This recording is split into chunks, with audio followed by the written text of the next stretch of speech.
జనసేన గాని, తెలుగుదేశం గాని, బీజేపీ గాని ప్రత్యేక హోదా గురించి సమాధానం చెప్పాల్సిన అవసరం ఉంది. రైల్వే జోన్ గురించి సమాధానం చెప్పాల్సిన అవసరం ఉంది.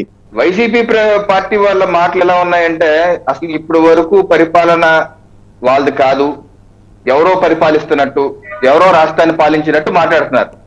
అసలు వాళ్ళు చెప్పిన అంశాలకు వారే సమాధానం చెప్పాలి కదా. ఎవరిని అడుగుతూ ప్రశ్న సమాధానం చెప్పాల్సిన ప్రశ్నలు అడుగుతారేంటి? విశాఖ రైల్వే జోను మీరు సమాధానం చెప్పాలి. కేంద్ర ప్రభుత్వం ఆల్రెడీ ఫిబ్రవరి 2019 దాన్ని అప్రూవ్ చేసేసి కేబినెట్ రాష్ట్రానికి పంపిస్తే ఈ రోజు వరకు భూ కేటాయింపు మీరు చేయలేదు. ఆ విషయాన్ని మీ కలెక్టరే చెప్పాడు. డాక్టర్ మల్లికార్జున్ గారు మీ పేపర్లోనే 2/2/2024 కలెక్టర్ గారు, జిల్లా కలెక్టర్ డాక్టర్ మల్లికార్జున్ గారు ఉన్నారు. ఇప్పుడే భూ కేటాయింపు చేశాము 53 ఎకరాలు, ఇది ఇప్పుడు 5 సంవత్సరాల తర్వాత ఇప్పుడు కేటాయించాము, ఇప్పుడు రైల్వే శాఖ వచ్చి చూసుకోండి అని. అసలు చేయవలసింది మీరు కూడా ప్రశ్నలు మమ్మల్ని అడుగుతారేంటి? ప్రత్యేక హోదా విషయం మీద అప్పుడే కేంద్ర రాష్ట్ర ప్రభుత్వాలు స్పష్టత ఇచ్చేశాయి.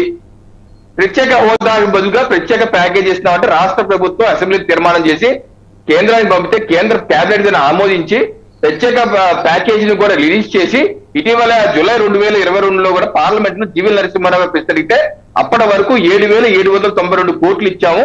వివిధ ప్రాజెక్ట్స్ ప్రకారం రాష్ట్రానికి ఇవ్వడం జరిగింది.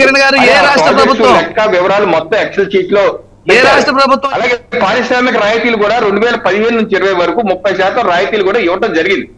ఇది తెలిసినటువంటి జగన్మోహన్ రెడ్డి గారు తెలియనట్టుగా నటిస్తూ నేను వస్తే ప్రత్యేక హోదా తీసుకొచ్చేస్తాను, నాకు మొత్తం ఇవ్వండి, మెడలు ఉంచుతాను, నడువు ఉంచుతాను అని అబద్ధాలు చెప్పి ఈ 5 ఏళ్లలో ఎందుకు తీసుకురాలేకపోయారు?